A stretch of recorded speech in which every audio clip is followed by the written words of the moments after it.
A'udzubillahi minasyaitonirrajim. Bismillahirrahmanirrahim. Assalamualaikum warahmatullahi wabarakatuh. Alhamdulillah wassalatu wassalamu ala Rasulillah wa ala alihi wa sahbihi wa man walah. Subhanaka la ilma lana illa ma 'allamtana innaka antal alimul hakim. Alhamdulillahilladzi hadana li hadza wa ma kunna linahtadiya laula an hadana Allah.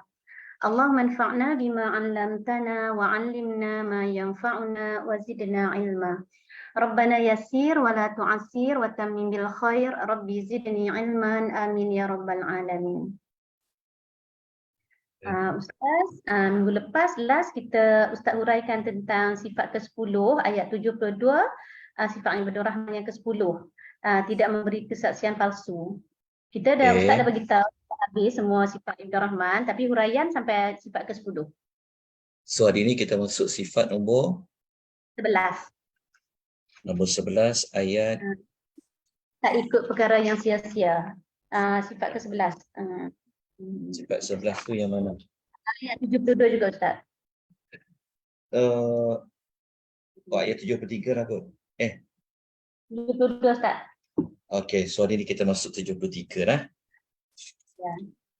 Tak bukan Ustaz, sifat ke-11 tu Ustaz tak hurai lagi. Yang mana? Sifat ke-11 iaitu mereka tidak ikut perkara yang sia-sia. Hari itu ayat 72 juga, tapi sifat ke-10 iaitu tidak memberi kesaksian palsu. Hari ini sepatutnya ayat 72 juga sifat ke-11 iaitu mereka yang tidak ikut perkara yang sia-sia. Oh, sia-sia. Dah kot? Belum Belum. Tak tulis pun. Tapi ada sebelum tu masa Ustaz bagi tahu secara laju tu adalah Ustaz cakap yang tu adalah surah Al-Mu'minun ayat 3. Yang tu je lah. Tapi tak ada huraian apa lagi lah. Yang tu je lah. Okay. Ayat dia. Okay. Bismillahirrahmanirrahim. Assalamualaikum warahmatullahi wabarakatuh. Alhamdulillahirabbil alamin wassalatu wassalamu ala asyrafil anbiya'i wal mursalin wa ala alihi wa sahbihi ajma'in. Allahumma salli wa sallim ala nabiyyina Muhammad wa ala alihi wa sahbihi wa man tabi'ahum bi ihsanin ila yaumiddin, amma ba'd. Muslimin dan muslimat rahimani wa rahimakumullah. Alhamdulillah, petang ini kita menyambung perincian ciri-ciri ibadur rahman yang terkandung dalam surah Al-Furqan yang bermula daripada ayat 63 dan ia berakhir pada ayat yang ke-75, yang mana kita telah menyenaraikan ada lebih kurang 14 kan sifat ibadur rahman, yang mana sifat yang berada pada ayat yang ke-72. Kalau tuan-tuan ada mushaf, tuan-tuan ada Quran terjemahan, boleh tak tuan-tuan buka muka surat 366 di dalam Al-Quran, tuan-tuan buka pada ayat tersebut. Okey, kejap. Okey. Dekat ayat nombor 72 itu, Allah Subhanahu wa taala berfirman, A'udzubillahi minasyaitonir rajim. Walladzina la yashhaduna adh-dhura wa idza marru bil-laghwi marru kirama. Okay, ayat 72 Allah mengatakan, dan orang-orang yang tidak memberikan persaksian yang palsu, dan apabila mereka bertembung dengan sesuatu yang sia-sia, mereka melaluinya saja dengan menjaga kemuliaan diri. Okay. Pada kuliah yang lalu kita telah sebut kenapa pada ayat itu dia ada dua bentuk, dia ada dua perbuatan di situ. Yang pertama adalah la yashhaduna, iaitu tidak menyaksikan. Yang kedua adalah pada perkataan marru, apabila mereka lalu. Okey, yang pertama kita telah sebut bahawa yashhaduna membawa maksud iaitu mereka tidak menghadiri. Ya, maksudnya menyaksikan tu maksudnya mereka tidak pergi. Maksudnya yashhaduna ni maksudnya dari awal lagi mereka memang tidak berniat. Maknanya mereka tak contohnya kita ketahui okey ada satu program. Program itu program konsert. Artis yang datang tu artis daripada Korea contoh. So dia tahu benda tu wujud, benda tu ada, maka dia tidak menghadirinya. Itulah makna yashhaduna. Dia maknanya dia tidak pergi mengunjung. Azur membawa maksud tempat-tempat yang tidak, maksudnya tempat-tempat yang tidak baik, tempat-tempat yang tidak layak untuk diikuti. Okay. Ia berbeza dengan wa idza marru. Kalau marru pula, mereka memang memang mereka tidak maksudnya mereka dah berada pada tempat itu ataupun mereka berjalan, mereka bertembung, mereka melalui dia. So ini kita telah jelaskan pada minggu lepas. Contoh kita hadir dalam satu majlis. Tiba-tiba dalam majlis kenduri itu contoh ada pula lah coget-coget lagu-lagu yang menyebabkan lagu-lagu yang larak. Maksudnya dia buat apa? Itu yang pada ayat disebut dengan marru kirama. Mereka melaluinya saja dengan menjaga kemuliaan diri. Apa maksud mereka melalui saja dengan kemuliaan diri? Maknanya kita sebut pada minggu lepas tu, maksudnya dia buat apa? Maksudnya dia tinggal ke tempat tu kan, mungkin semasa dalam perjalanan ataupun dia sudah pun berada di tempat itu, dia buat apa? Dia tinggalkan. Kalau dia dalam perjalanan, dia lalu, dia nampak, dia tidak singgah, dia tak join sekali. Ataupun dia sudah berada di situ, maka dia bangkit dan dia tinggalkan. Kenapa? Kerana dia tahu itu adalah tempat program keadaan yang bilawi, iaitu yang sia-sia. Okey. Dalam ayat itu disebut tentang kirama. Kirama menjaga kemuliaan diri. Dia sebenarnya adalah kalimah tu daripada perkataan kerim. Kerim kan maksudnya adalah mulia. Jadi kalau kirama berbentuk banyak lah. Maknanya jamak. Kiraman menunjukkan bahawa sifat mulia tu banyak. Bukanlah satu. Maknanya kirama adalah bentuk jamak, bilangan gandaan banyak bagi kalimah karim. Okey, maksudnya adalah dia seorang yang memang jaga betul image dia, penampilan dia, integriti dia. Kita panggil apa? Dari sudut apa? Dari sudut tidak melibatkan diri dengan perkara-perkara yang sia-sia. Okey. Kemudian dekat ayat tu dia punya perincian dia sikit. Perkataan maru dengan kirama, kata Pak Qursyihab dalam Tafsir Misbah. Beliau mengatakan penggunaan kedua kalimah maru dengan kirama memberikan kesan bahawa sebenarnya hamba-hamba Ar-Rahman itu tidak bermaksud untuk berkunjung ke tempat atau terlibat dalam hal-hal yang bersifat lawi, iaitu sia-sia. Namun demikian mereka menempatkan diri mereka di sana dan kerana itu mereka hanya lalu mengabaikan hal tersebut untuk jaga diri dia. Maksudnya, dia nak kata dekat sini, maksudnya mereka ni memang, kenapa kiraman tadi tu menunjukkan bahawa mereka ni memang kata orang taklah kadang-kadang datang juga, involve juga, ada masa je tak terlibat, tak. Menunjukkan kepada mereka ni memang tak tak terlibat langsung. Maksudnya, lepas tu kita nyebut tentang perkataan kirama. Okay. Lalu, lepas tu kirama tu menunjukkan bahawa memang mereka ni benar-benar tidak ada niat langsung. Merujuk kepada mereka ni memang jaga betul-betul tentang kemuliaan diri daripada perkara-perkara yang sia-sia. Baik, tuan-tuan puan-puan rahimani wa rahimakumullah, itu penerangan sedikit perincian.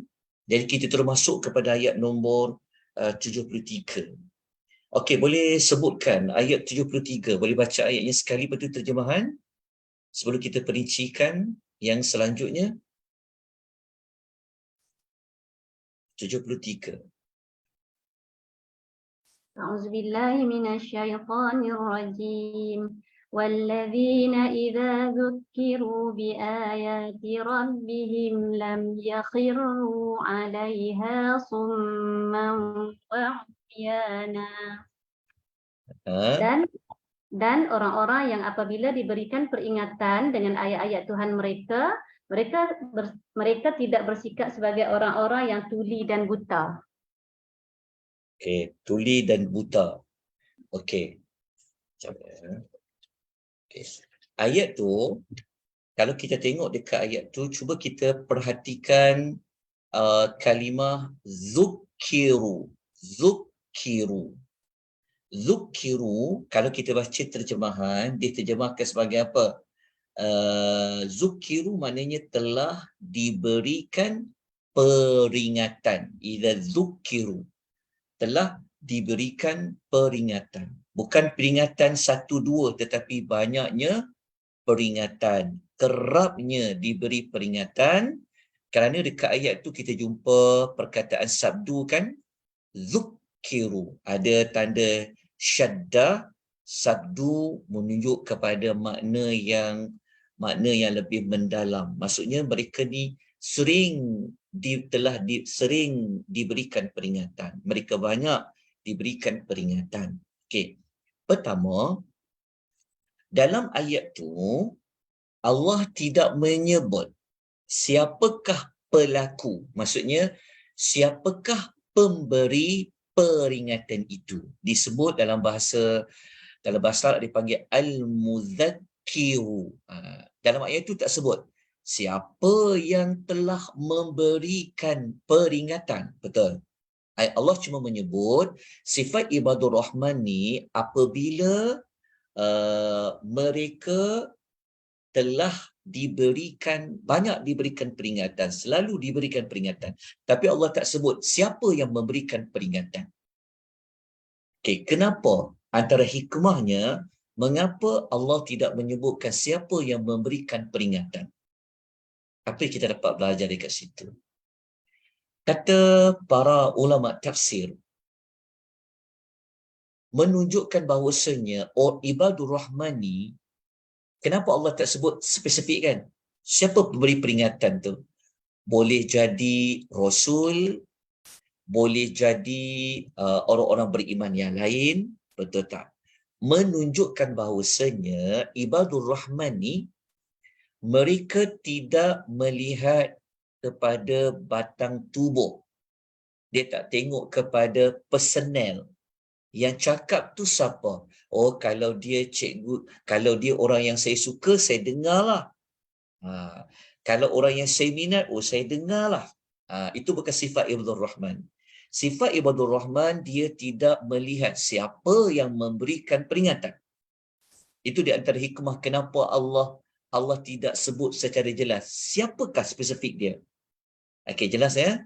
Tetapi orang ibadur rahman ni, mereka akan mengambil apa yang dikatakan. Dia bukan tengok siapa berkata, siapa yang ingatkan. Dia mengambil peringatan daripada apa yang dikata. Jelas ya? Faham tak penjelasan tu? Ya, sebab ada setengah orang, dia memilih-milih pula.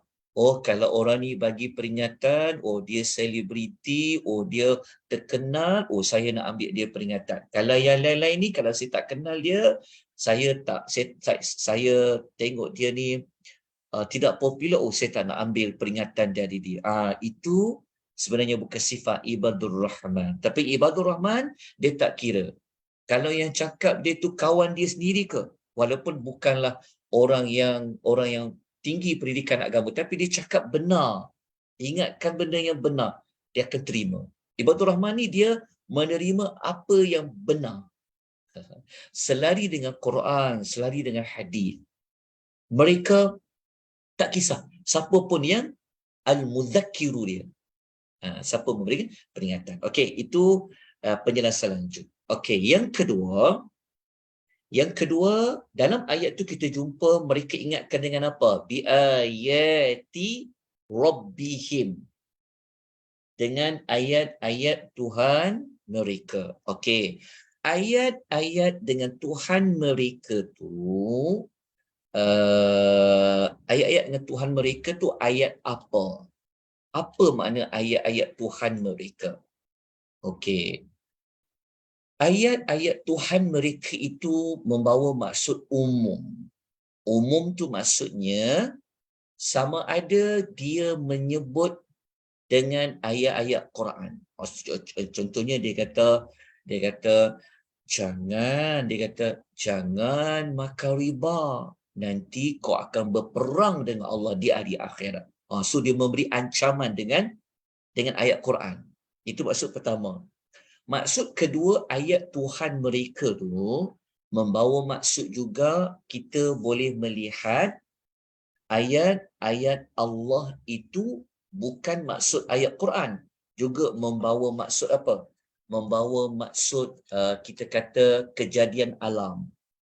Itu pun masuk ayat-ayat Allah. Dia panggil apa? Ayat-ayat kauniyat. Okey, contoh macam ni. Contoh macam kita, biasa tak tuan-tuan, kita pernah dengar tak istilah gerhana bulan contohnya? Gerhana matahari, betul tak? Gerhana bulan ni menunjukkan apa? Kita nampak bulan tu seperti apa? Kita kan tahu kan, gerhana bulan ni kan kita kena semayang pelik sikit dengan semayang yang berbeza kan? Kita kena rukuk berapa kali? Kita kena rukuk 2 kali, betul? Dia berbeza. Lepas tu kena bagi khutbah. Lepas tu kita kena ingatkan orang tentang kekuasaan Allah. Jadi ayat-ayat Tuhan mereka tu merangkumi ni. Pertama apa? Ayat Quran itu sendiri, dia panggil ayat syariah, ataupun ayat dekat situ juga merujuk kepada ayat-ayat kauniyah. Kauniyah tu maksudnya kejadian semesta alam. Contohnya macam tu. Contohnya kita kata sombonglah nanti jadi macam korun, bumi tu akan belah. Maksudnya nanti pernah orang tertimbus oleh bumi. Orang pun tahu, pernah gempa bumi. So itu bentuk ayat-ayat Allah juga. Okay, yang ketiga, ayat-ayat Tuhan dekat situ juga tak semestinya dengan ayat Quran. Kalau ayat-ayat bukan Quran pun termasuk. Contohnya, dia bawa apa yang adalah kitab-kitab terdahulu pun boleh. Maksudnya bukanlah ayat Quran saja. Ayat-ayat Allah ni kan ada juga ayat dalam Taurat, ayat dalam Injil, betul tak? Itu pun ayat-ayat Allah juga.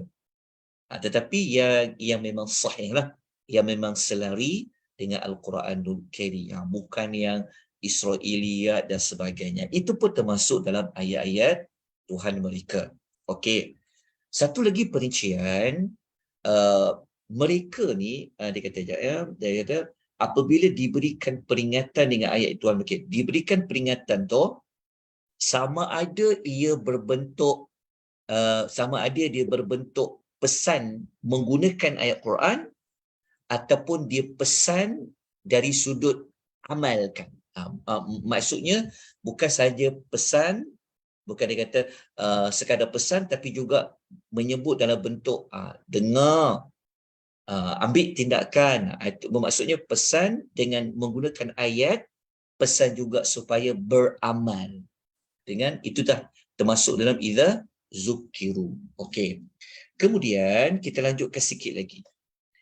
Dalam ayat ni Allah bagi tahu orang yang ibadur rahman ni apa reaksi mereka setelah mereka mendengar ayat-ayat Allah. Mereka tak kisah siapa pun sampaikan, kalau ia benar ayat-ayat Allah, mereka macam mana reaksinya? Lam yakhirru 'alaiha summau wa 'umyana, iaitu apa? Tidaklah mereka tunduk tidaklah mereka tunduk mendengarnya sebagaimana keadaan orang yang pekat dan buta. Maknanya apa? Maknanya mereka bukanlah buat seperti tak dengar, mereka bukan buat seperti tidak seperti orang yang tidak nampak. Okey. Ayat ni menunjukkan bahawasanya apa? Ayat ini dia sebenarnya dia seperti menyindir tau. Dia seperti menyindir dan dia membuat kecaman kepada orang musyrikin Mekah yang menutup mata, tutup telinga terhadap peringatan yang tadi disampaikan kepada mereka. Betul Allah kata, Allah sebut lawan. Wa ibadur rahman ni dia bukan buat jadi pekak, buat jadi buta. Kenapa? Kerana ada satu kumpulan dia tak nak buat pekak dan dia buat apa? Buat buta. Okey, jelas ayat tu. Okey. Kemudian ayat ni sebenarnya menunjukkan apa kita dapat belajar. Ayat ni menunjukkan orang-orang ibadur rahman ni dia seorang yang apa? Dia seorang yang hatinya selalu terbuka. Seorang yang berlapang dada. Dia tak kisah. Walaupun ayat tu macam nampakkan kesalahan dia, dia jenis lapang dada. Faham tak? Bersifat terbuka dan lapang dada. Dia jenis bukan, maksudnya dia bersiap sedia. Apa saja ayat-ayat Allah yang menunjukkan kepada kebenaran dia terima. Walaupun ayat tu kena pada dia. Walaupun ayat tu sindir dia. Walaupun ayat tu memang alamak sebiji kena dekat kita kan. Dia jenis apa? Dia jenis orang yang hatinya terbuka. Berlapang dada. Jelas? Faham itu sifat ibadur rahman. So kita kena ulas macam ni supaya ciri-ciri tu benar-benar menyeluruh ada pada kita. Bukan kalau dengar ayat-ayat Allah yang ada kaitan dengan kita, kita lari, tak nak dengar. Buat tajuk lain lah. Ada setengah tempat dia macam tu. Kalau ayat-ayat tu macam sindir dia orang, kena dengan dia orang, dia kata, boleh tukar tajuk lah. Ada. Ini pengalaman saya bukan nak sebut lah. Pengalaman ada. Dia jenis tak bersedia untuk menerima kritikan, sedangkan ayat tu ayat Quran. Macam tu. Jadi itu bukan sifat ibadur rahman. Ia sentiasa bersat dengan berlapang dada. Okey. Kemudian menunjukkan apa kepada kita? Menunjukkan juga apa kita dapat belajar ke ayat tu juga.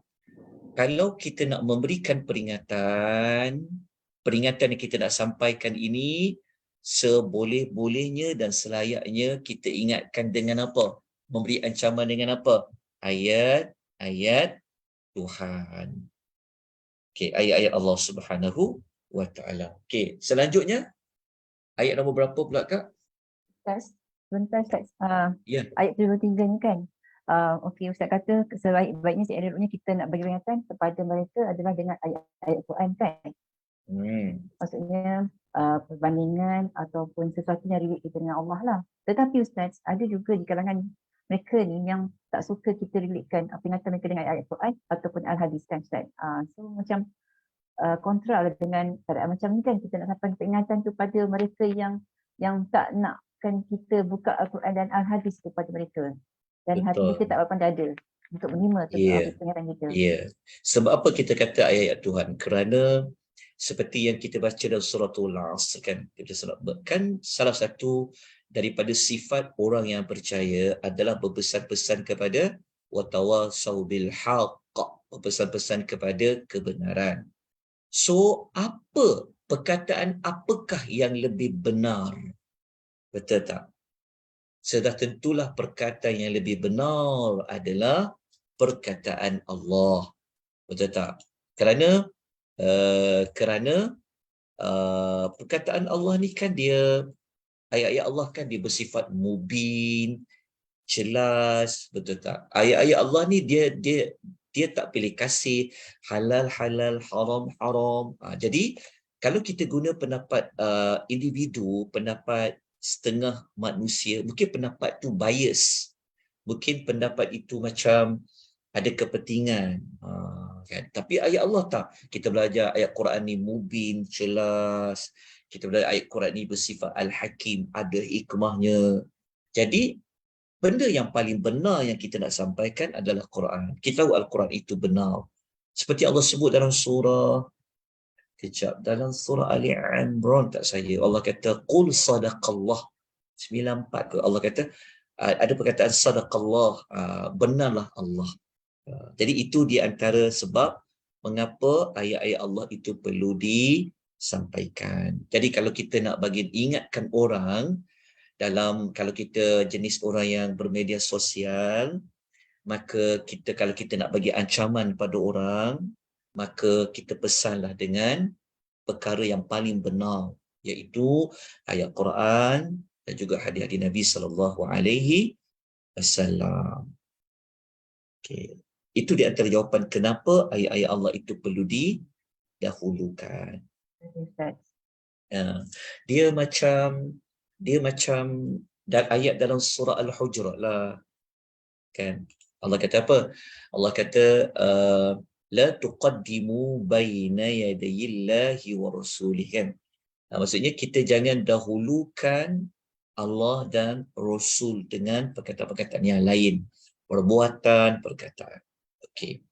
Kemudian saya nak sokong dengan ayat-ayat lain, yang ayat-ayat lain ni menyebut sifat lawan kepada ibadur rahman. Ada kaitan dengan tajuk kita. Okey, cuba tuan-tuan lihat surah Al-Baqarah, surah nombor 2, muka surat ayat nombor 206, muka surat nombor 32, muka surat nombor 32.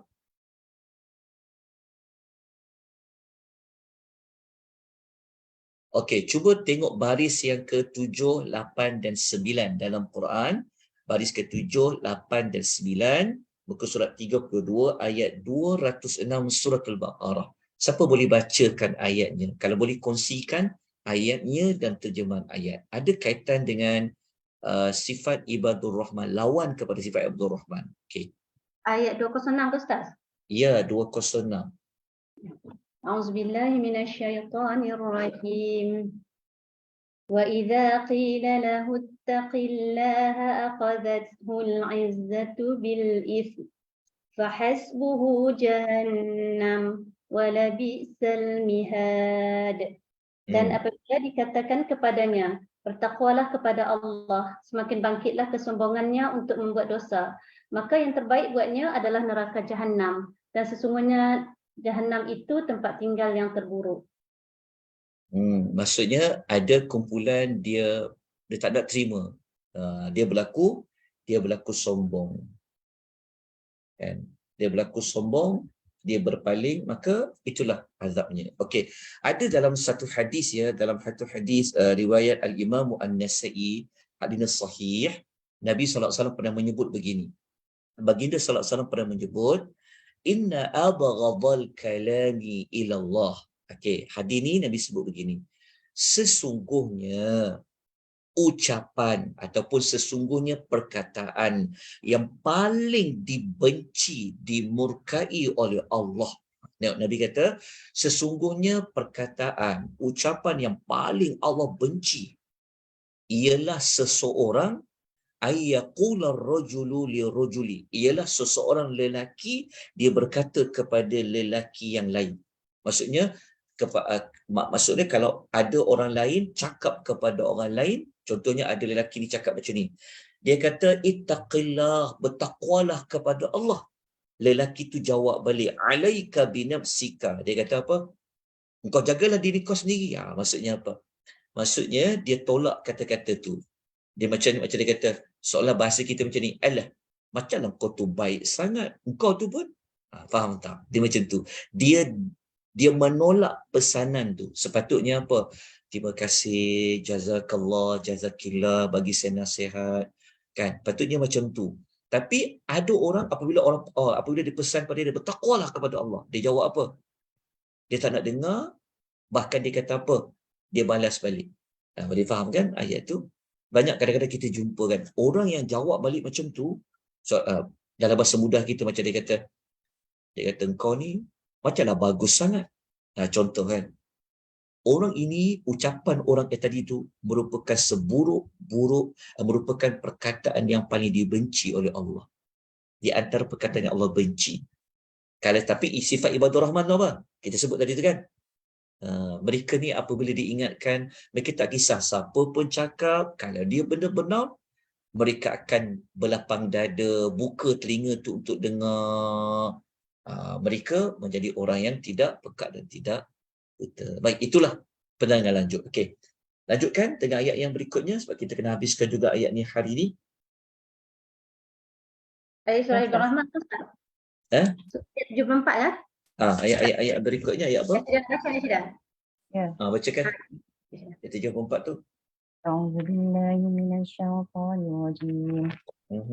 Walladzina yaquluna rabbana hab lana min azwajina wa dhurriyyatina qurrata a'yun waj'alna lil muttaqina imama. Terjemahan dia. Dan juga mereka yang berdoa dengan berkata, wahai Tuhan kami, kurniakanlah kepada kami isteri-isteri dan zuriat keturunan kami sebagai penyejuk hati, dan jadikanlah kami ketua ikutan bagi orang yang bertakwa. Okey. So ayat tu, kalau kita nak ingat dia, ayat tu pertama tentang sifat Abdul Rahman ni, mereka sering berdoa. Dia ada kaitan dengan doa. Mereka kena dia sering berdoa. Okay, ingat dulu dia sering berdoa. Okay, kita tak perlu ulas panjang, semua orang tahu tentang kedudukan doa kan. Doa ni adalah ibadah. Kita pun tahu Allah sangat suka kalau orang yang berdoa. Allah sangat murka kalau orang yang tak berdoa. Okey. Dalam banyak-banyak doa yang selayaknya diminta adalah doa yang meminta kepada Allah. Dalam doa ni sebenarnya doa yang dia bukan doa untuk diri sendiri saja. Sebab kita kan selalu doa untuk diri kita kan. Tapi doa ini juga adalah doa yang melibatkan dengan orang lain, dengan orang yang sekeliling. Maksudnya, sifat yang ayat nombor 74 ni sifat ibadur rahman yang dia mengambil berat. Dia bukan orang yang seorang je nak masuk syurga, tapi dia juga memikirkan tentang orang lain. Okey, tentang orang lain. Okey, tentang orang lain tu yang paling kita jangan lupa adalah orang yang duduk sekeliling dengan kita.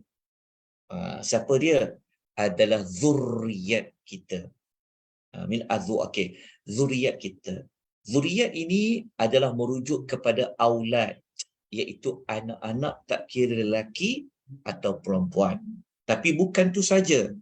Sebelum tu adalah orang yang paling dekat. Kalau bagi lelaki, siapa dia? Azwajina. Okey, azwajina dekat situ tuan-tuan. Azwajina dekat sini memang dikata isteri-isteri. Tetapi jika yang baca tu, sebab ia betul Rahman, bukan untuk orang lelaki je, betul tak? Termasuk orang perempuan. Jadi kalau perempuan itu yang membaca, maknanya dia doakan siapa? Dia doakan pada pasangan dia tu. Mudahnya adalah pasangan dia. Okey. Kalau lelaki yang baca, pasangan pada lelaki, isteri. Kalau perempuan yang baca, azwajinah merujuk kepada suaminya. Okey. Jelas kat situ. Lepas tu bukan sekadar pasangan dia, tetapi adalah juga kepada zuriat mereka. Zuriat itu adalah anak-anak. lelaki atau perempuan. Okey. Dekat ayat tu jumpa tak perkataan min azwajina. Min tu maksud apa? Min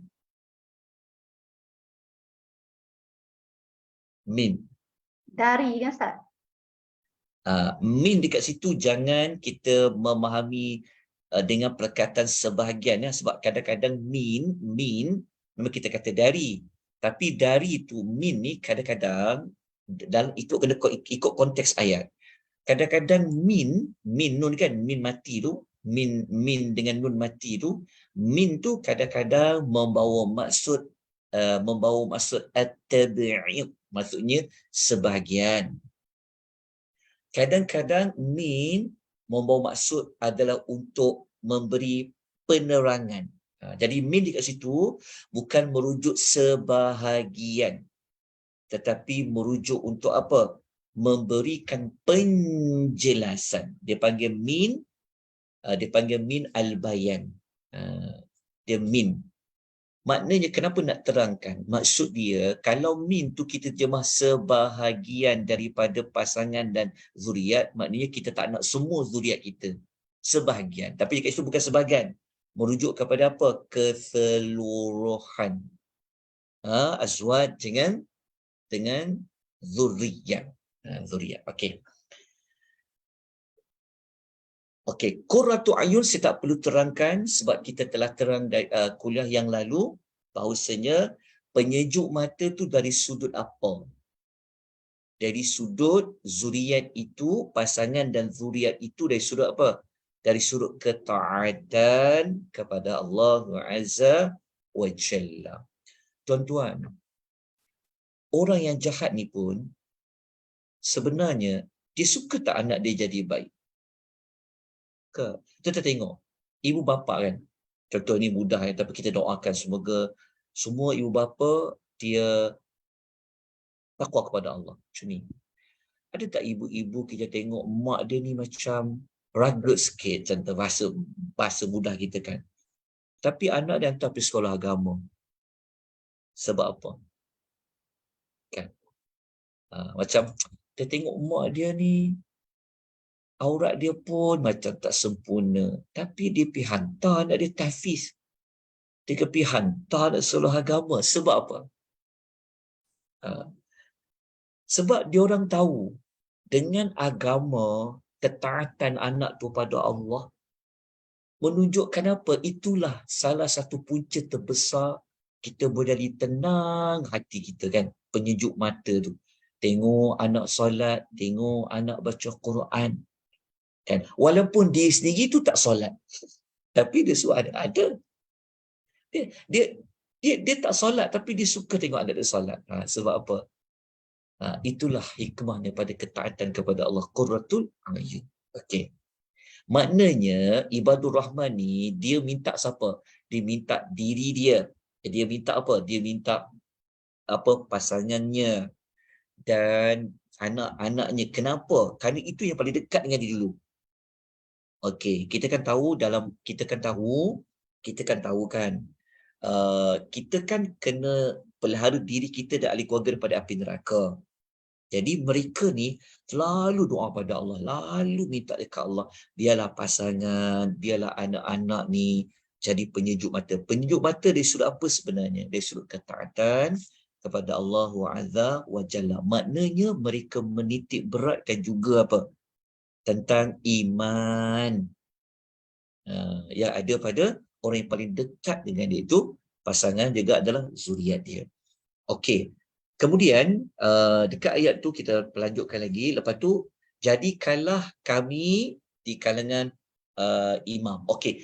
Imam dekat situ maksudnya apa? Adalah sebagai qudwah ya. Sebagai idola, sebagai contoh yang terbaik bagi orang lain. Bagi siapa tu? Bagi orang yang bertakwa. Okey, bukan contoh yang lain ya. Supaya kita ni menjadi ikutan bagi orang bertakwa. Dari sudut apa? Dari sudut ketaatan, dari sudut kebaikan. Okey. Tapi dalam ayat tu ya, sebenarnya imamah tu kalau nak lengkap Kalau imam tu kalau nak lengkap ada 3 ciri ni. Okay, dia mesti ada 3 macam, ada 3 perkara ni memang sangat sempurna maksud imam kat situ. Menjadi contoh. Yang pertama dari sudut ilmu. Jadi kalau nak jadi imam, maksudnya kalau nak bagi orang ikut kita, pertama dengan ilmu. Yang kedua mestilah dari sudut agama, ketakwaan tu. Takwa tu maksudnya takkan orang nak ikut dalam bab dosa, orang nak ikut dalam bab takwa. Nombor 3 adalah menjadi imam ni sangat dikaitkan dengan apa? At-ta'thiru, iaitu dia memberi bekas kepada hati-hati orang. Maksudnya, kalau kita nak jadi imam, kita bukan sekadar doa saja, kita kata jadikanlah kami sebagai contoh yang terbaik, teladan yang baik kepada orang yang beriman. So kalau kita nak betul-betul nak jadikan kita ni orang ikut kita, macam kita imam solat kan, nak jadi imam solat.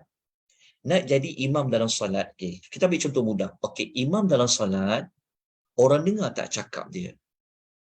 Kalau dekat tempat-tempat kita, imam ni orang kata apa? Dia imam. Kalau imam cakap, orang dengar. Betul? Maksudnya macam itulah. Kita nak, kalau kita betul jadi imam ni, maksudnya pertama, kita mesti ada ilmu. Yang kedua, kita mesti ketakwaan kita, hubungan kita dengan Allah tu. Yang ketiga, kita mesti memberi bekas. Memberi bekas tu maksudnya, cakap kita tu macam orang dengar, sampai kepada hati-hati manusia, macam tu. Sebab ada juga orang berilmu, dia berilmu tapi tak memberi bekas kepada hati-hati manusia. So kalau ada 3 syarat ni, memang minta kepada Allah. Imam tu kita doa. Jadi imam tu, jadi kalau aku sebagai imam contoh bagi orang bertakwa. Jadi kita kena wujudkanlah sifat apa? Ada ilmu, takwa dan memberi bekas. Okey, kemudian teruskan. Yang tu kita dah tahu ayat tu. Okey, ayat 75. Ayat baru. A'udzubillahi minasyaitonirrajim. Ulaika yujzauna al-ghurfata bima sabaru wa yulaqqawna fiha tahiyatan wa salama. Mereka itu akan diberi balasan dengan tempat yang tinggi, iaitu di dalam syurga, atas kesabaran mereka, dan di sana mereka akan disambut dengan penghormatan dan salam. Okey. Ayat 74 tu ada ciri yang ke-14 kan, Ibadur Rahman. Ciri apa dekat situ sebenarnya? Menjadi ikutan bagi orang yang bertakwa. Tak, ayat nombor 75 tu. Ayat 75. Ciri apa dekat situ? Sabar. Ya, sabar Okey. Ciri Ibadur Rahman yang terakhir sekali adalah dalam ayat tu, jumpa tak perkataan bima sadaru. Okey, kenapa kita jadikan sabar tu sebagai sifat Ibadur Rahman? Cuba tak perkataan bima. Bima tu terjemah daripada apa? Bi kat situ maksudnya dengan sebab kan? Betul tak? Dibalas dengan. Sebab kan tak? Sebab. Bima tu maksudnya, dia panggil maknanya ada penyebab. Dapat ghurfata. Betul tak? Nak dapat ghurfah, iaitu satu tempat yang tinggi dalam syurga, bima, dengan sebab sabaru, mereka telah sabar. Maknanya sabar itu juga merupakan sifat yang perlu ada pada Ibadur Rahman. Okey. Sabar, kita semua sedia maklum. Apa tu sabar? Okey, sabar dia terbahagi kepada 2. Kalau kita besarkan, pecahkan sabar ni, dia terbagi kepada 2. Nak sebut sabar tu pun kuat bunyinya sabar. Orang Melayu sebut sabar. Maksudnya sabar. Okey, Allah guna huruf sad. Huruf sad tu pun dah beza dengan sabar. Sad ni maksudnya, okey. Sabar dalam agama, kalau kita pecahkan pembahagian dia 2. Pecahkan dulu 2. Yang pertama, sabar berhadapan dengan segala takdir Allah. Pertama, sabar dari sudut, dia panggil apa? Ala ahkamillahil qadariyah. Dia kaitan dengan takdir. Satu. Sabar berkaitan dengan takdir. Okey, sabar yang kedua berkaitan dengan perkara syariah. Perkara syariah ni maksudnya apa? Hukum hakam. Sabar yang kedua, sabar yang diperlukan di dalam hukum hakam. Dia sabar yang berkaitan dengan hukum hakam Allah. Okey, hukum hakam ini dipecahkan pula kepada dua bahagian. Yang pertama, sabar ala ma harrama Allah. Sabar apabila berhadapan dengan larangan-larangan Allah. Allah larang, maka dia sabar terhadap larangan tu. Larangan tu dia sabar macam mana? Dia tinggalkanlah. Dia tak buatlah larangan Allah tu, dia sabar. Okey. Pembahagian yang kedua, sabar di atas hukum Allah itu adalah ala ma amara Allah. Maksud ala ma amara Allah bihi. Maksudnya dia sabar terhadap perintah-perintah Allah yang berbentuk arahan Allah. Maksudnya sabar yang kedua tu maknanya sabar menunaikan titah perintah Allah yang berbentuk wajib untuk dibuat. Dia sabar. Sabar tu dari sudut wajib tu apa? Dia tunaikan. Kalau sabar berhadapan dengan perkara yang Allah haramkan, maksudnya dia tinggalkan. Okey.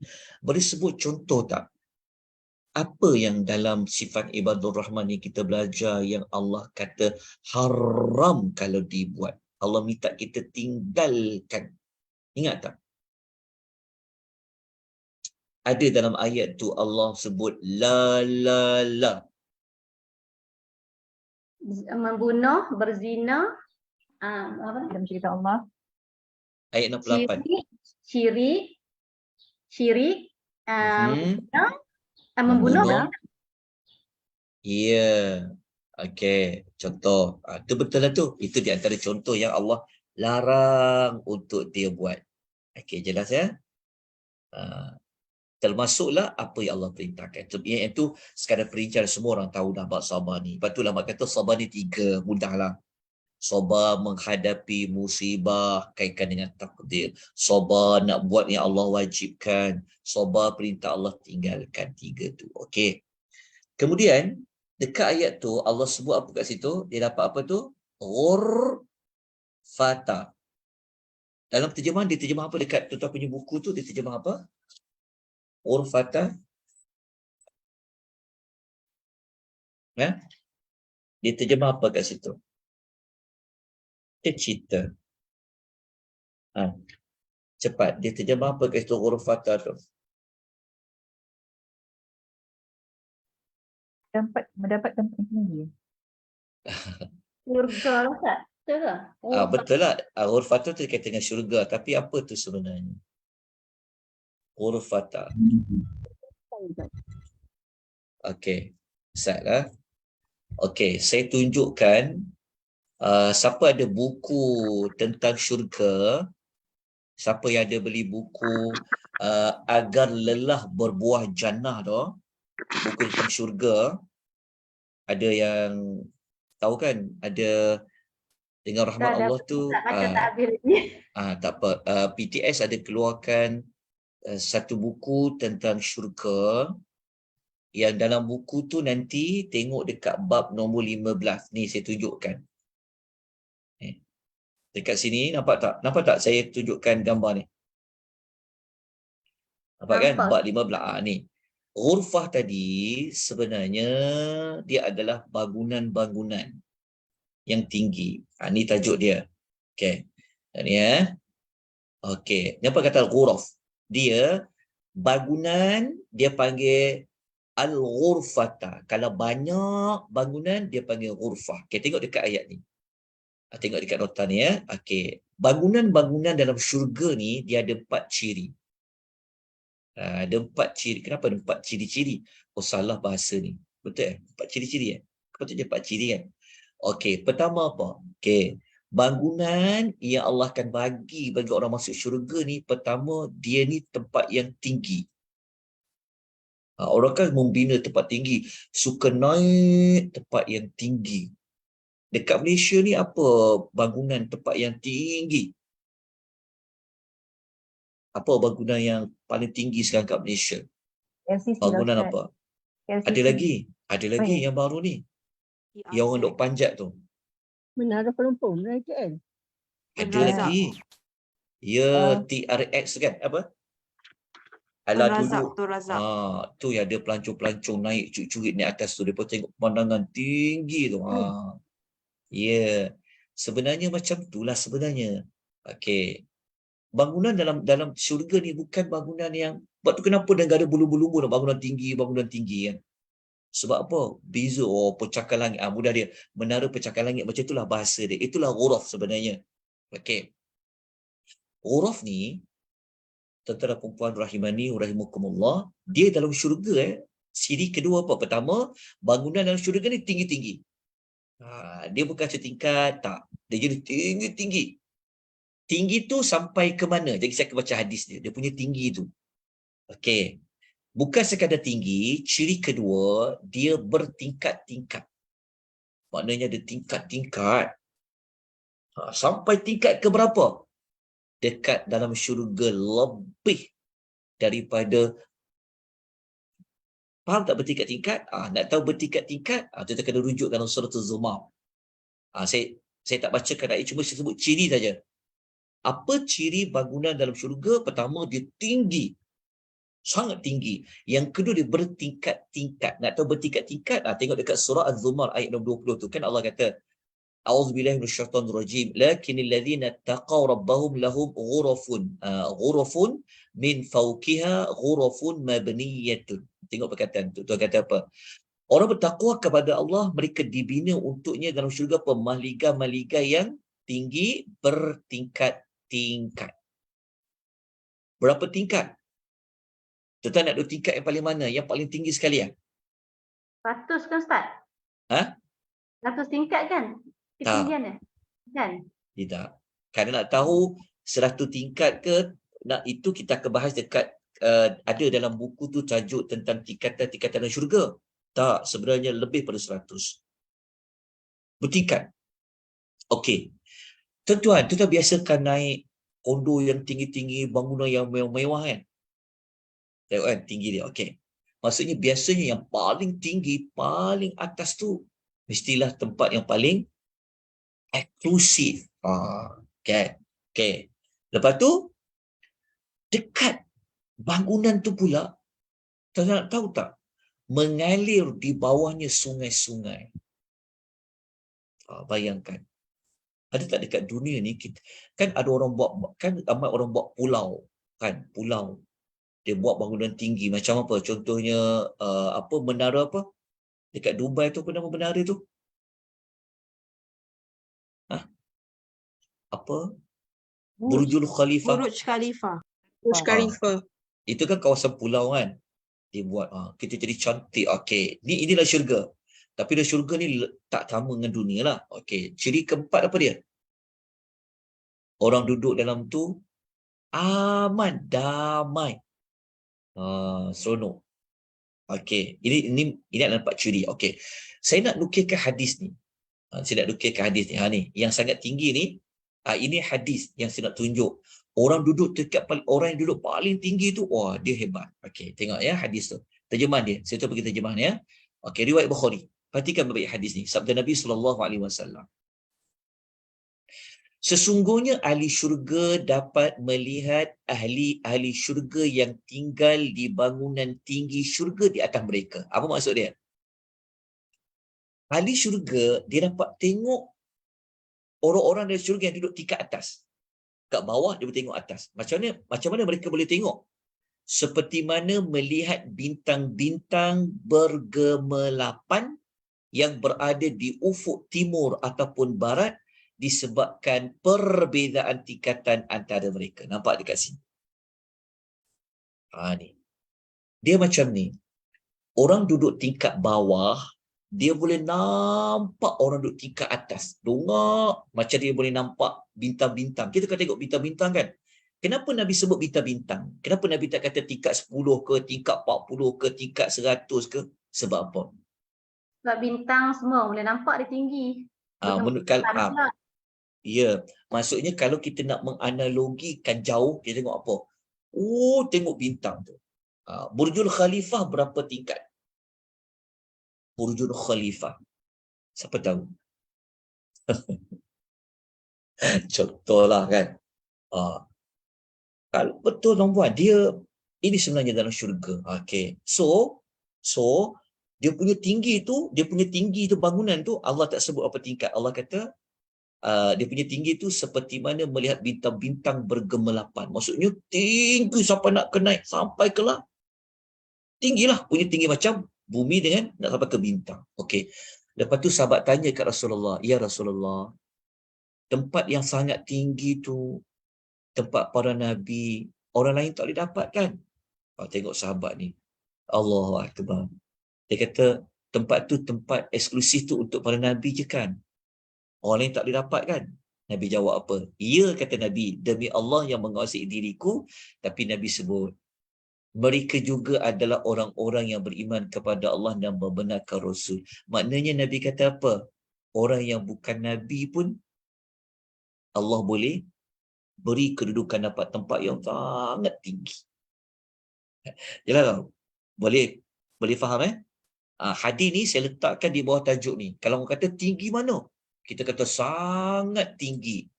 Iyalah sangat tinggi tu berapa tingkat? Sebab tadi kita belajar dekat ciri kedua apa? Dia bertingkat-tingkat.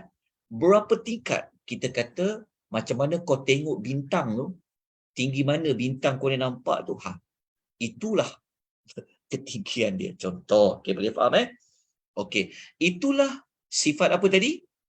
Sifat ibadur rahman yang telah sabar. Dia kata ghurfah.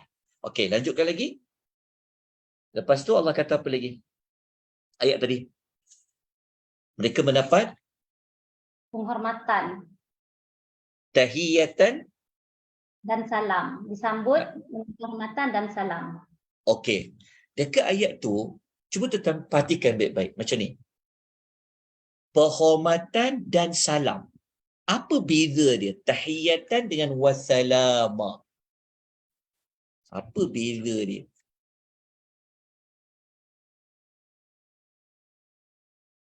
Hayatan dengan wassalama. Okey. Beza dia macam ni. Beza dia adalah umum dengan khusus. Okey. Tahiyat maksud apa? Penghormatan kan? Penghormatan. Okey. Macam mana cara kita menghormati? Ucapan hormat kepada orang lain. Mendoakan dia. Doakan dia. Hormat tu mesti kita panggil lah dengan gelar. Contoh kita kata yang amat mulia. Contoh. Betul tak? Atau kita kata Datuk, Datin, kita kata Tan Sri, kita kata Tun.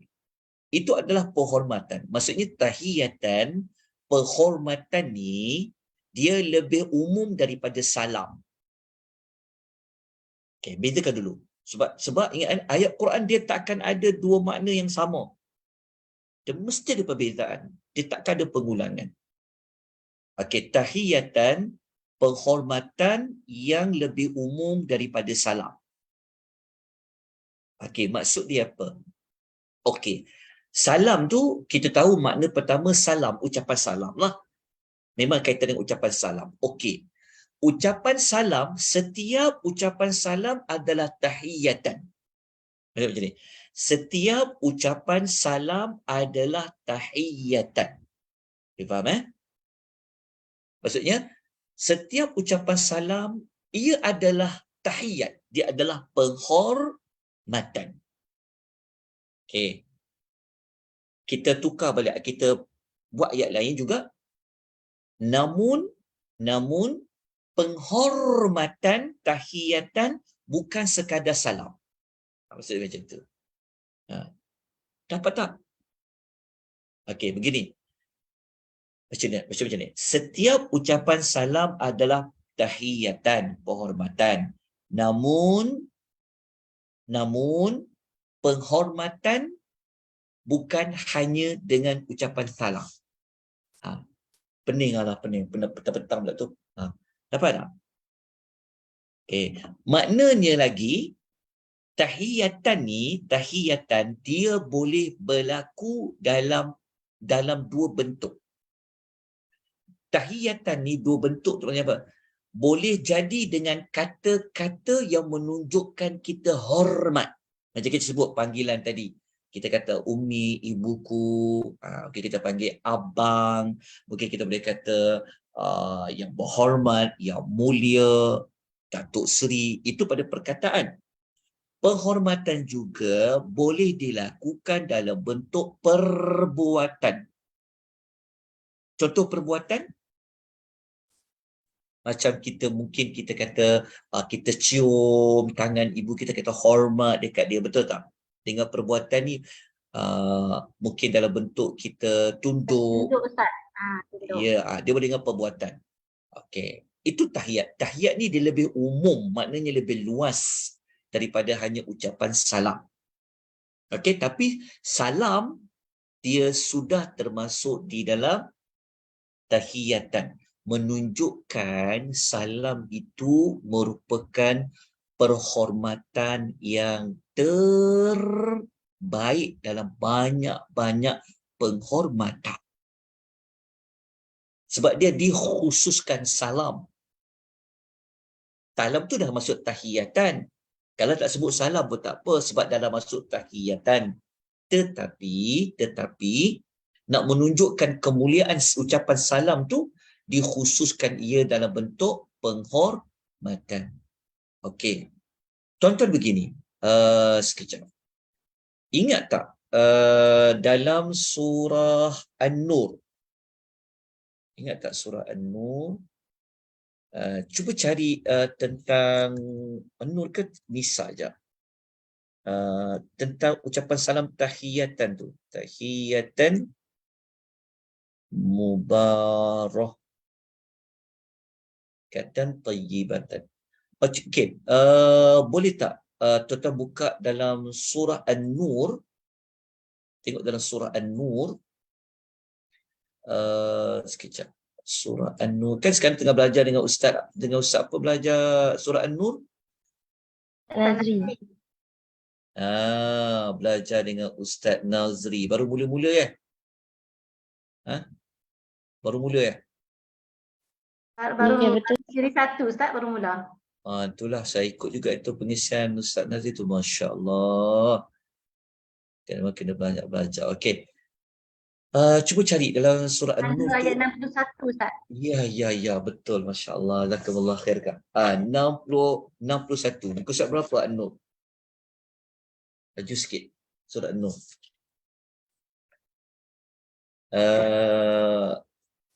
Cuba baca ayatnya, Kak. Ayat 61 tu. Surah An-Nur. Baca dekat tadi, baca panjang. Baca yang ayat yang 3 baris terakhir. Muka surat nombor 358, ayat 3 baris terakhir itu.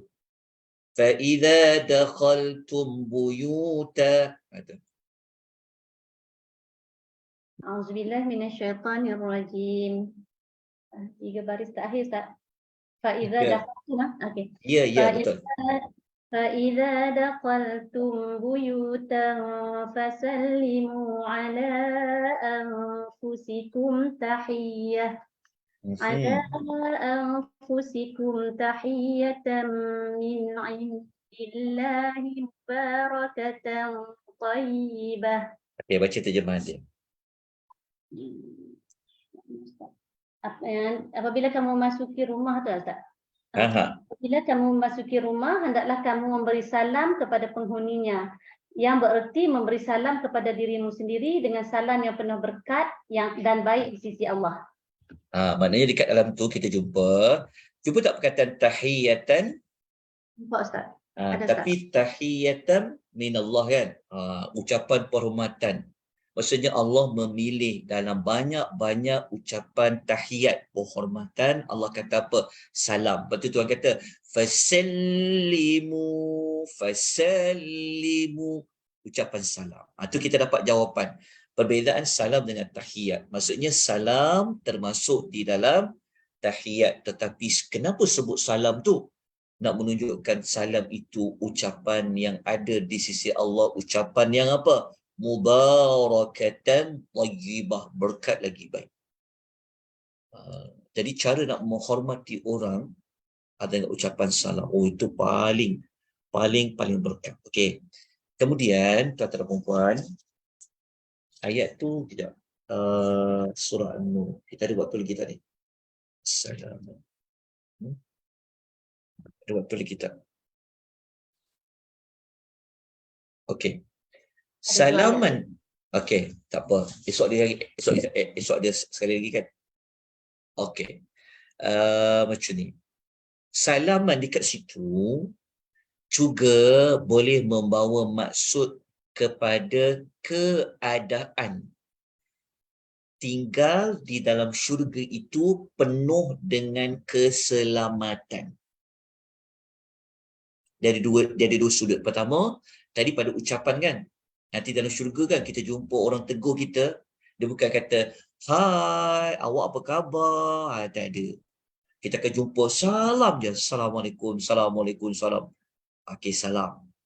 Bukan sekadar tu salam dekat situ, tetapi salam tu juga merujuk kepada tinggal di dalam syurga dengan penuh keselamatan. Tidak ada penyakit, tidak ada sebarang kecederaan, tidak ada sebarang apa? Sakit hati ke semua itulah. Itu juga membawa maksud salaman. Okey. Kalau tuan-tuan ada buku tentang syurga tu, kalau tuan ada beli, tuan-tuan boleh tengok dekat bab nombor ni. Atau tuan tengok dekat bab nombor 29. Saya tunjukkan pendek saja. Saya bukan nak apa pula ni. Okey, saya tunjukkan, kita bukan nak tunjuk panjang-panjang, tapi saya nak sebut bab nombor 29, muka surat 198. Sekejap saya tunjukkan. Boleh baca dekat situ perincian ni. Bab 29 juga tak? Penghormatan dan juga pujian. Okey. Kita boleh baca dalam Quran ya, ada 6 ucapan tahiyat. Maksudnya kita akan jumpa 6 tempat disebut tentang ucapan tahiyat di dalam syurga lah. Kita boleh cari 6 tu. Okey, sekejap. Kita tengok dekat sini. Okey. Ucapan dan pujian. Kita boleh tengok pada ayat tu ya. Okey, sekejap. Saya tunjuk. Okey. Tengok dekat bab tu. Ringkas saja, saya tak nak sebut panjang-panjang. Jadi salah satu tempatnya adalah pada ayat yang kita baca tadi, wasalaman. Namun begitu, waktu kita yang agak terbatas tu, perkataan salaman dengan puan, kenapa dia ada bunyi man? Salaman. Nak menunjukkan apa? Nak menunjukkan bahawa nak menunjukkan kepada perkataan apa? Nak menunjukkan bahawa sangat sejahtera. Dia bukan sejahtera sikit-sikit. Mubalaghah, menunjuk kepada persangatan yang menunjuk kepada keseluruhan. Baik. Jadi kita boleh tengok dekat buku yang pasal syurga tu, kita tengok dekat bab nombor 29 ada kita nyatakan di mana ayat dalam Quran kata salam sebagai tahiyat, siapa yang bagi salam antara siapa dengan siapa. Katakan Allah sendiri pun memberi ucapan salam kepada penghuni syurga. Para malaikat memberi salam juga kepada penghuni syurga. Hatta kan perkataan dalam syurga pun kita tak akan dengar melainkan yang mana? Illa qilan salaman salama. Macam dalam suratul Al-Waqi'ah. Okey, kita dah sampai ayat nombor 74. Jadi kita masuk ayat 75, kita kena masuk ayat nombor 76 sedikit. Okey, boleh teruskan dengan ayat nombor 76. Jadi waktu lagi kan sikit kan? Ayat 70 Ustaz. Ayat 70 Ustaz. Ya. Nak baca? Kak Syeda baca? Kak Syeda kan? Okey. Okey. A'udzubillahi minasyaitonirrajim. Khalidina fiha musanat mustaqarran muqama. Mereka kekal di dalamnya, iaitu tempat penetapan dan tempat tinggal yang paling baik. Tempat tinggal dan tempat menetap yang paling baik. Okey. Sekejap Kak. Mereka kekal di dalamnya, iaitu tempat penetapan dan tempat tinggal yang paling baik. Okey. Tempat penetapan dan tempat tinggal tu mereka tetap dan tinggal di mana? Syurga Ustaz. Betul, dalam syurga, tapi dalam syurga tu ada lagi. Ingat tadi kita belajar. Ambil ayat 74. Ya. Dia merujuk kepada ghurfah tadi tu. Dekat dalam bangunan yang tinggi, bertingkat-tingkat, lepas tu sangat tinggi tu. Mereka duduk di dalam tu dengan dua ciri. Iaitu hasunat mustaqarra dengan hasunat wa muqama. Okey, dalam tu kita terjemah apa? Mereka apa? Pertama, kekal tu kita sedia maklumlah, kekal. Lepas tu tempat penetapan yang paling baik kan? Yang paling baik tempat penetapan dan tempat tinggal. Tapi kalau kita baca tafsir kan, mungkin kita confuse sikit tentang kenapa ada mustaqarra dengan wa muqama. Bahasa Melayu kita dia terjemah apa? Mustaqarra, tempat penetapan. Tapi muqama Yang paling baik. tak, muqama. Tadi dua. Mustaqarra dengan wa muqama. Mustaqarra tu tempat tinggal. tempat tinggal. Wa muqama Yang menyenangkan, tempat yang menyenangkan. tempat tinggal, tempat yang menyenangkan. Okey. So apa beza antara mustaqarra dengan muqama ni? Ni kita akan bincangkan. Dia sama macam kita bincang tahiyatan wa salama tadi. Okey. Pertama, okey, ingat lagi tak?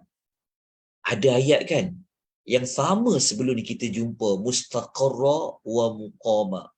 Tapi dia bukan hasunat, tapi dia sa'at, seburuk-buruk. Ayat nombor berapa? 66. Ayat nombor 66. Itu doa ibadur Rahman. Itu kaitkan dengan apa tu? Ayat 66 tu. Neraka Jahannam. Innaha sa'at. Sa'at lawan kepada hasunat. Tapi sama je. Neraka tu mustaqarra. Syurga pun boleh jadi mustaqarra. Neraka boleh jadi wa muqama. Syurga pun boleh menjadi wal muqama. Bezanya apa? Sa'at ayat 66 beza dengan ayat nombor 76 as-sunat. 66 tu doa untuk dihindari daripada neraka tu. Betul, pada neraka tu. Tapi yang ayat 76 Allah yang kurniakan kepada kita. Okey. Ya. Jadi kita kena dapatkan jawapan tu. Mustaqarra apa sebenarnya? Muqama tu apa? Okey. Begini. Mustaqarra tu dia merujuk kepada tempat lah, al-makan, tempat tu. Contohnya macam kita pergi satu tempat. Contohnya kita masuk dekat satu bangunan. Itulah makan, itulah mustaqarra, tempat kita tinggal. Tetapi adakah tempat yang kita mustaqarra tu, yang kita menetap tu, selesa tak? Best tak? Ada nikmat tak? Menyenangkan tak? Syok tak? Itu dikaitkan dengan muqam. Muqama. Faham tak muqama? Maksudnya muqam ni, dia memperincikan lagi, dia macam ada kaitan dengan mustaqarrah tadi. Maksudnya mustaqarrah ni maksudnya dia sesuatu yang tetap, dia macam tempat tu sendiri. Tapi adakah tempat tu menyenangkan mata kita, bagi keselesaan tak, rasa best tak dekat mustaqarrah tu? Itu penerangan dekat wa muqamah. Boleh faham tak maksudnya? Ustaz, pemukamah tu makam tu ya, makam. Tempat. Iyalah tempat. Ya, dia tempat, tapi dia nak memperincikan tempat tu apa sifat dia, apa yang kita dapat pada tempat tu. Dia macam ni, kita ada rumah, itulah mustaqarrah. Tapi adakah rumah kita tu sebagai muqamah? Faham Ada orang, dia ada rumah besar rumah dia, tapi hati dia tak tenang duduk dalam rumah dia. Dia suka lepak, kadang mak-mak tu kadang tu lebih selesa bagi contoh. Maksudnya dia mustaqar, dia ada kaitan dengan istaqarrah, tapi dia tak dapat istiqamah. Jadi syurga ni ya Allah jadikan bukan sekadar mustaqarrah, tetapi dia juga dijadikan sebagai wa muqamah. Maksudnya muqam ni memperincikan lagi mustaqarrah tu. Boleh faham Faham Ustaz. Macam ayat 66 tu memperincikan sifat buruk neraka tu, sebab tu mustaqarrah wa muqamah juga, tapi dia memperincikan neraka. Yang ini memperincikan tentang syurga tu yang selesa macam tu. Ya, sebab muqam ni sebenarnya dia yang paling penting adalah pada muqam. Sebab apa pada muqam? Sebab ada orang dia tak ada tempat tinggal pun. Contohnya orang gelandangan contoh. Tapi dia tidur lena, letak kepala ke atas, tak ada bantal pun, lena dia tidur. Ada kita bantal, ya Allah, bantal apa tu? Orang jual bantal hotel, berapa bintang. Letak atas kepala, pusing kanan, pusing kiri, tak lena kita. Itu belum dapat muqamah. Dia yang paling besar pada muqamah tu, tempat yang menyenangkan, selesa, menjadi tempat rehat tu. Sebab tu muqamah dia tak terikat dengan mustaqarrah. Maksudnya dia muqamah, faham tak maksud saya kata? Muqamah ni maksudnya dia adalah macam perasaan, ciri kepada tempat tu. Dia macam ni, muqamah ni macam nikmat lah. Keselesaan, rasa bahagia. Ada orang dia tidur bawah jabatan pun kadang-kadang bagi dia dah bahagia. Faham tak? Tapi syurga ni dia bukan sekadar tu. Dia sempurna, dia lengkap. Dia ada satu tempat yang khas, mustaqarrah. Lepas tu muqamah. Okey. Boleh faham Itulah kita panggil macam ni lah. Istilahnya macam rumahku, syurgaku. Rumahku, alhamdulillah aku ada rumah. Tapi aku rasa macam syurga. Bahasa Arab sikit, baiti jannati. Ya. Tapi ada orang rumahku, aku ada rumah tapi ya Allah, dia tak jadi syurgaku. Macam itulah nak kata mustaqarrah wa muqamah. Wallahu ta'ala. Itu dapatan yang seruduk dalam beberapa kitab tafsir. Okey. Faham ke tak faham ni? Faham Ustaz. Alhamdulillah. Okey, kita dah sampai 4:18. Kita besok penutup. Selesailah surah Al-Furqan. Boleh? Boleh Ustaz.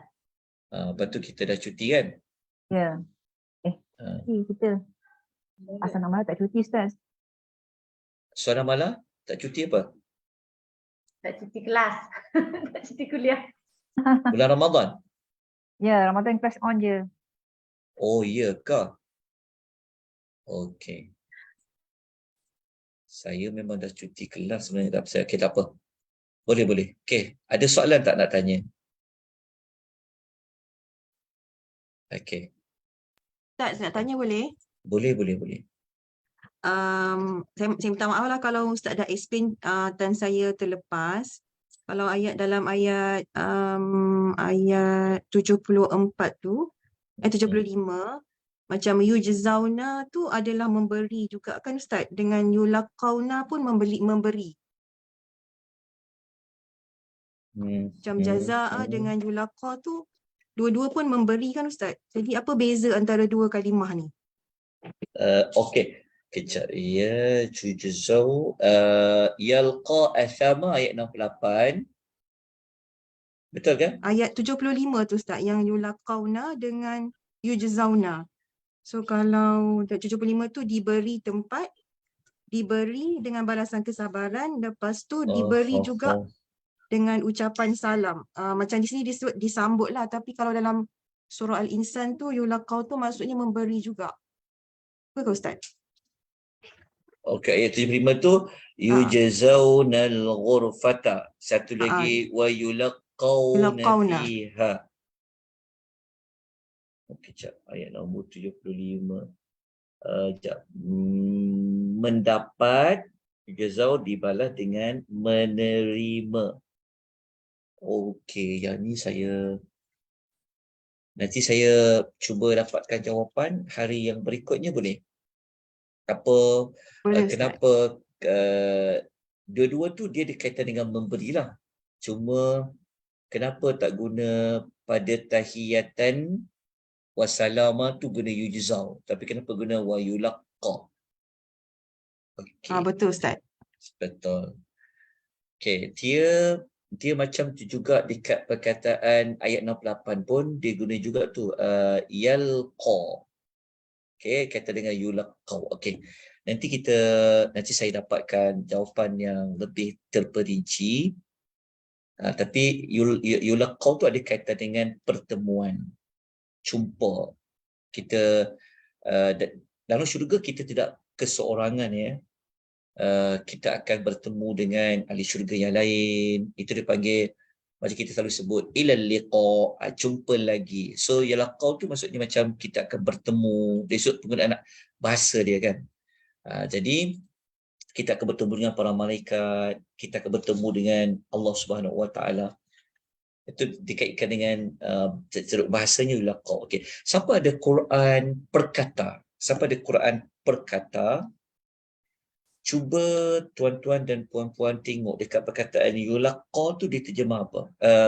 Dekat wa yulaqqauna fiha tu. Siapa dia terjemahan perkata? Ada tak? Ni dalam app Ustaz. Dia tulis mereka akan disambut. Wa yulaqqauna. Mereka akan disambut. Ya. Sebab tu saya kata tadi tu, maksudnya yulaqqa ni dia ada kaitan dengan bertemu, berjumpa. Dia beza dengan ghurfah. Kalau ghurfah tadi dia macam dia kata jaza, mereka diberikan balasan lah. Maksudnya yulaqqa ni dia lebih merujuk kepada dengan pihak lain, bertemu dengan pihak lain. Disambut. Itu dia penerangan nikah lah, tapi apakah yang bahasa yang lebih mendalam ni nanti saya rujuk nanti saya rujuk insya-Allah. Nanti saya cuba sama-sama. Okey, ada soalan lain tuan-tuan puan rahimani wa rahimakumullah?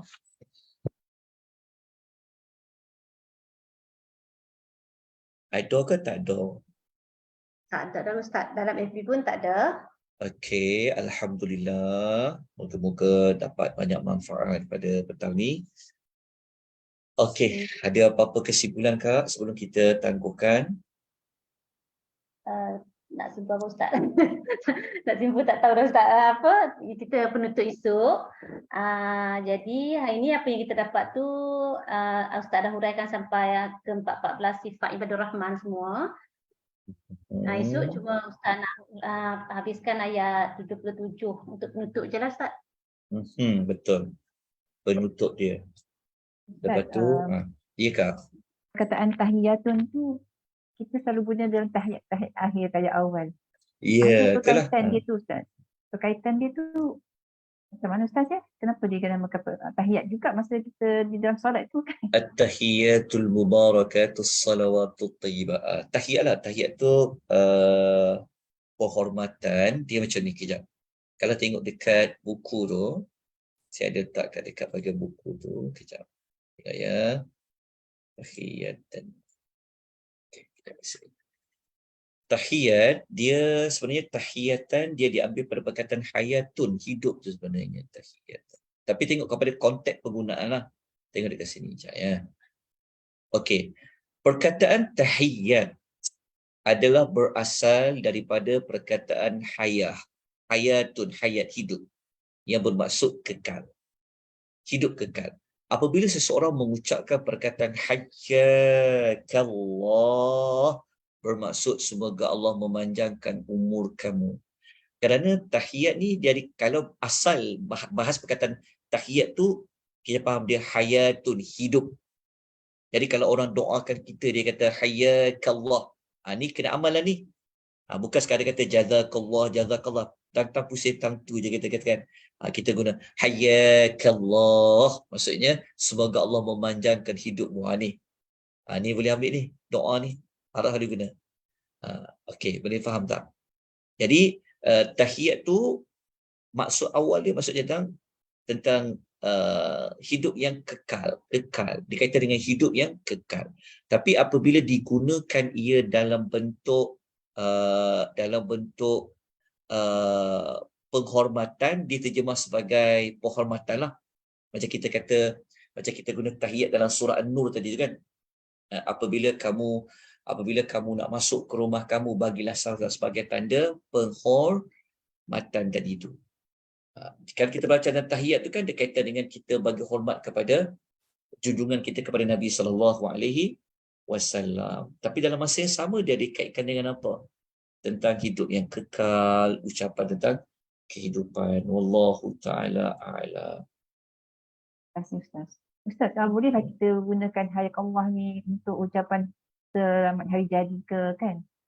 Boleh. Sebenarnya tak payah tunggu sampai jadi pun tak apa. Okay. Kita jumpa kawan kita nak tutup kan. Itulah hayakallah. Ataupun hayyakumullah. Boleh. Itu doa tu, semoga Allah manjangkan hidupmu. Allah, boleh baru dengar kan? Hayakallah ni kita baru dengar, kayak hayakallah kita biasa dengar, tapi hayakallah baru. Dia boleh juga macam hayakallah ni macam semoga Allah menganugerahkan kehidupan yang layak untukmu. Sebab dia kaitan dengan hayah, hidup. Maksudnya kita doakan orang tu semoga Allah bagi hidup yang bagus. Kalau kita bincang hidup, kita doakan hidup tu apa? Mesti antaranya nak hidup umurnya panjang, hidup yang baik. Itulah pada hayyaka. Kenapa kita kata salam termasuk dalam hayat kehidupan? Sebab ucapan salam tu kan ucap supaya orang tu sejahtera. Jadi hidup kita nak hidup yang macam mana? Kita nak hidup yang sejahtera, yang selamat. Betul kita ucap Assalamualaikum. Assalam adalah salah satu bentuk tahiyat. Tahiyat tu apa? Ada kaitan dengan hayah, dengan hidup. Okey. Jelas? Jelas tak jelas? Okey. Terima kasih, alhamdulillah. Wa antum fajazakumullahu khair. Okey. Wa antunna. Ya. Ada soalan lagi ni. Jadi alhamdulillah Ustaz. Terima kasih banyak, jazakumullah khairah. Kita jumpa esok insya-Allah. Kita akhiri dengan tasbih kafarah. Subhanakallahumma wa